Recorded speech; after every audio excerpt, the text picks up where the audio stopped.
Olá, meus queridos e minhas queridas do sexto ano. Como é que tá aí? Tudo beleza com vocês? Que bom. Bom, eu trouxe aqui uma partezinha do nosso texto, do nosso livro, sobre a Mesopotâmia, né? Que eu acho muito interessante a gente discutir aqui. Até porque se trata de leis, se trata de justiça, se trata da aplicação da justiça em nossas vidas. Se hoje nós temos uma vida onde podemos ter nossas propriedades, os nossos direitos e os nossos deveres, claro que devemos a nossa justiça. E, perante a nossa justiça, nós temos uma espécie de caderno de leis que é chamado de Constituição. E essa Constituição, a nossa última Constituição, foi criada em 1988, há mais ou menos 32 anos atrás. Né? Então é baseado nesse caderno, nesse conjunto de leis que está lá guardadinho, que determina os nossos direitos e determina também os nossos deveres como cidadãos brasileiros, certo? O nosso livro ele traz um texto bem legal que fala sobre uma das primeiras leis que surgiram na humanidade, que é exatamente o Código de Hammurabi. Lembrando, Hammurabi foi um rei da Babilônia e que ficou marcado na história pelo fato de que ele criou um código de leis que ficou conhecido como Código de Hammurabi. E nesse código determinava ali as leis que deveriam vigorar em toda a região da Babilônia, dando ordem, dando sustentação, dando proteção às pessoas, aos cidadãos, né? Enfim, é de certa forma uma base para as futuras leis que iriam ser criadas no futuro, certo?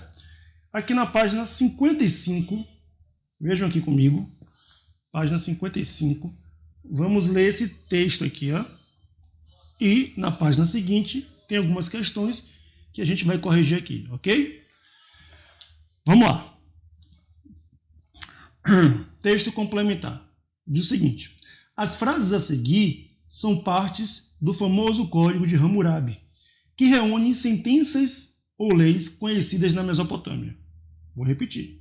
As frases a seguir são partes do famoso Código de Hammurabi, que reúne sentenças ou leis conhecidas na Mesopotâmia. Bom, e aí aqui nós temos 13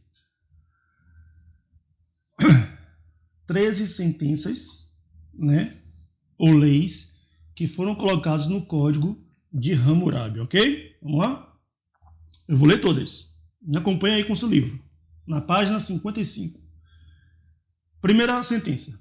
Diz o seguinte: se alguém acusa um outro, lhe imputa um sortilégio, mas se não pode dar a prova disso, aquele que acusou deverá ser morto. Ou seja, se alguém acusar uma outra pessoa, mas acusou sem prova nenhuma, então quem acusou deve ser morto. Olha como a lei era rígida, né? Era dura.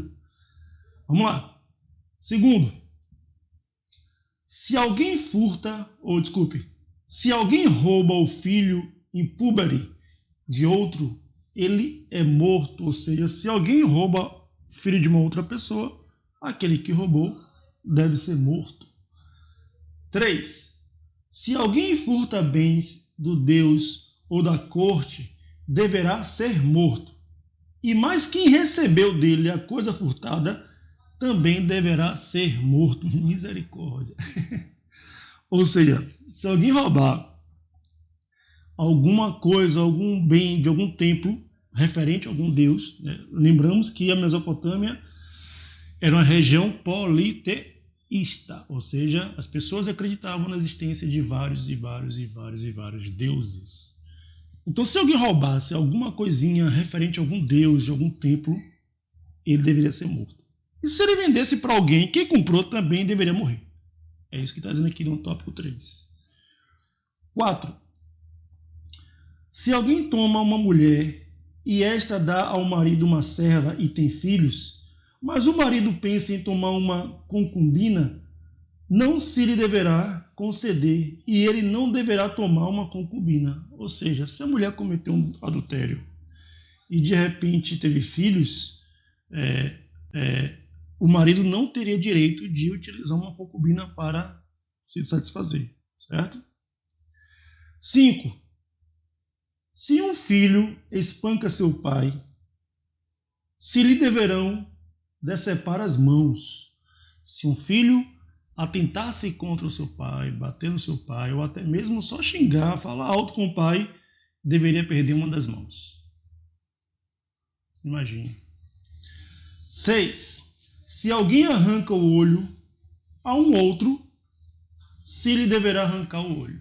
Ou seja, se alguém arrancar o olho de alguém, um olho dele também deve ser arrancado. 7. Se ele quebra o osso a um outro, se lhe deverá quebrar o osso também. Se quebrar um osso da perna, da mão, enfim, também deverá ser quebrado um osso dele.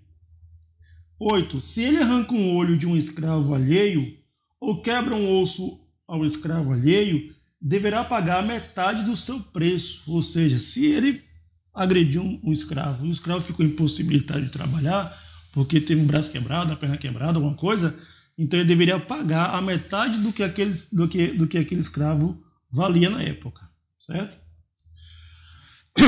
9. Se alguém parte os dentes de outro, de igual condição, deverá ter partido os seus dentes também. Ou seja, se alguém dá um murro e quebrar os dentes de alguém, outra pessoa deve vir, dar um murro nele também e quebrar os dentes dele. 10. Se o escravo de um homem livre espanca um homem livre, se lhe deverá cortar as orelhas. Se o escravo agredir um homem livre, as orelhas do escravo deverão ser cortadas. É muito rigor nas leis, né, gente? Mas vamos lá. 11. Se um arquiteto constrói para alguém e não o faz solidamente, e a casa que ele construiu cai e fere de morte o proprietário, esse arquiteto deverá ser morto. Se um arquiteto, um construtor, construir uma casa e a casa cair e houver pessoas mortas naquela casa, ele deverá ser morto também. 12. Se mata um escravo do proprietário, o arquiteto deverá dar ao proprietário da casa escravo por escravo. Ou seja, se a casa caiu e um escravo morreu, o arquiteto, o construtor, deveria dar um escravo também à pessoa que ficou no prejuízo. Até porque escravo era considerado, na época da escravidão aqui no Brasil, um escravo era considerado uma mercadoria. Não era considerado uma pessoa, gente, né? Filha de Deus. Era uma mercadoria que deveria ser comprada, vendida, negociada. Então tinha o valor, né? O valor baseado no comércio. 13. Se um arquiteto constrói para alguém uma casa e não a leva ao fim, se as paredes são viciosas, frágeis, né? O arquiteto deverá, à sua custa, consolidar as paredes. Ou seja, qualquer problema que houver na casa que o arquiteto construir, ele deve assumir os custos. Essas leis, gente, só para relembrar aqui a vocês, essas leis elas foram baseadas, elas não foram tiradas, elas foram baseadas numa antiga lei que surgiu mais ou menos 600 anos antes dessa lei, desse Código de Hammurabi, que era conhecida como a Lei de Talião. Essa Lei de Talião ficou conhecida como a Lei do olho por olho, dente por dente. O uso extremo do rigor para que pudesse haver uma ordem naquela região, né? Claro que essa ordem era para aquele momento, não para o nosso momento, claro. Mas vamos lá. E aí nós temos aqui, na página 56, né, algumas questões, 6 questões sobre esse texto. Vamos lá? O Código de Hammurabi, repetindo, o Código de Hammurabi é um dos mais importantes documentos históricos da antiguidade. Por isso, preparamos algumas questões para você. Vamos lá. Primeiro, quem provavelmente produziu esse documento? O rei da Babilônia, Hammurabi. Então a resposta vai ser essa aí, ó. O rei da Babilônia, Hammurabi. Certo? Hammurabi se escreve com H. H-A-M-U-R-A-B-I. Eu assino no A, do Hammurabi. 2. Segunda questão. Em sua opinião, qual a finalidade desse documento? Eu acabei até de falar aqui anteriormente, né? A finalidade era dar à região da Babilônia um sentido de ordem, uma ordem pública, um sentido de recompensa para aqueles que sofreram algum determinado dano, recompensa para quem sofreu algum acidente, para quem perdeu sua casa, para quem foi agredido, para quem perdeu um escravo. Então, a ideia do Código de Hammurabi era dar recompensas às pessoas que sofreram, tiveram alguma perda, e também colocar uma ordem na sociedade, porque uma sociedade sem leis é uma sociedade em desordem, certo? 3. Em que material ele foi gravado? E como foi encontrado? Olha que pergunta interessante. Qual o material que ele foi... Né? Em que material ele foi gravado? Sim. E como ele foi encontrado? Gente, ele foi gravado em uma pedra de aproximadamente 2 metros e continha mais de 3.600 leis. E esse Código de Hammurabi, ele foi encontrado há mais ou menos 120 anos. Foi em 1902, dá 118 por aí. Foi encontrado há mais ou menos 120 anos, onde a gente consegue ter uma ideia, uma noção de como eram as leis daquela época. Por isso é importante a gente estudar e entender. Ele foi gravado numa pedra através da escrita cuneiforme, né? A escrita cuneiforme é aquela escrita feita com cunha, onde iam se talhando na pedra, na rocha, né? Ou na madeira, e ali criavam-se alguns símbolos, e esses símbolos eram utilizados para as pessoas se comunicarem. Então ele foi gravado numa pedra de mais ou menos 2 metros e foi achado em 1902 e serve como um grande exemplo das leis mesopotâmicas. Cadê? Agora o 4. Qual a principal característica desse código, na sua opinião? Aí vai ser uma questão mais pessoal, né? No meu caso, eu posso colocar aqui que, né, a principal característica é pelo fato de estar gravado em uma pedra com a sua escrita cuneiforme, né?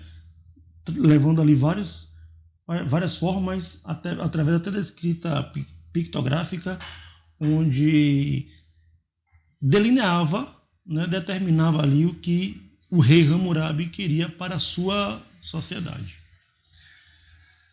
5º, então o quadro, para mim, na minha opinião, é isso. É o fato de estar gravado em uma pedra, certo? O 5º, destaque 3 penas mencionadas e explique como elas servem para entender a sociedade mesopotâmica. Vamos lá, eu vou escolher 3. Você escolhe 3 aí e eu escolho 3, certo? Eu vou escolher o seguinte. Para mim, do meu ponto de vista, eu achei a número 1 interessante e vou explicar. Se alguém acusa um outro, lhe imputam um sortilégio, mas se não pode dar a prova disso, aquele que acusou deverá ser morto. Para mim é interessante, porque muita gente, através da sua falta de conhecimento, acusa as pessoas de vários delitos, mas sem ter a mínima prova. Então é importante haver provas quando você acusa alguém. Ah, professor, o meu colega aqui, ele agrediu um aluno, o outro aluno. E cadê a prova dessa agressão? Tem que haver a prova para que aquele delito seja investigado, seja averiguado e que o aluno receba determinada punição, né, se for necessário. Então, no caso da nossa sociedade, é importante que quando você for acusar alguém, você dê provas para isso, né? Outro que eu achei interessante aqui. Se um filho espanca seu pai, se lhe deverão decepar as mãos. Olha como o Código de Hammurabi era um código bem cruel com as pessoas, né? No sentido de evitar aquela agressão. Claro, um filho jamais deve agredir um pai, nem fisicamente, nem oralmente, verbalmente, de forma nenhuma. Então, para mim, me chama a atenção pelo fato da brutalidade com que as coisas eram levadas naquela época. Se ele que o 7 também para mim é interessante. Se ele quebra o osso a um outro, ele deverá quebrar o osso também. Então, assim, para mim chama atenção porque, no nosso ponto de vista, né, a violência não deve ser tratada como violência. Mas naquela época, para o rei Hammurabi, era necessário, certo? Claro que hoje em dia, não. Através da conversa, dos debates, a gente consegue convencer as pessoas de que a violência não leva ninguém a lugar nenhum. Não é isso? Cadê? O quinto agora é a questão 6. Que problemas haveria se penas como as do Código de Hammurabi ainda existissem? Que problemas haveria se as penas como as do Código de Hammurabi ainda existissem? Vários problemas. Primeiro, como eu falei aqui há pouco instante, a violência acaba gerando a violência. Então, quando alguém é agredido, ele vai querer agredir. O correto é o quê? Foi agredido, aciona as autoridades, a lei, e através da lei é que vai punir essa pessoa. Então, se não houver essas leis, se fôssemos hoje como era na Babilônia antigamente, muitas pessoas iam ser agredidas, iam agredir, iam matar, enfim, ia ser uma maior agonia na nossa sociedade, né? Então, gente, basicamente é isso desse texto.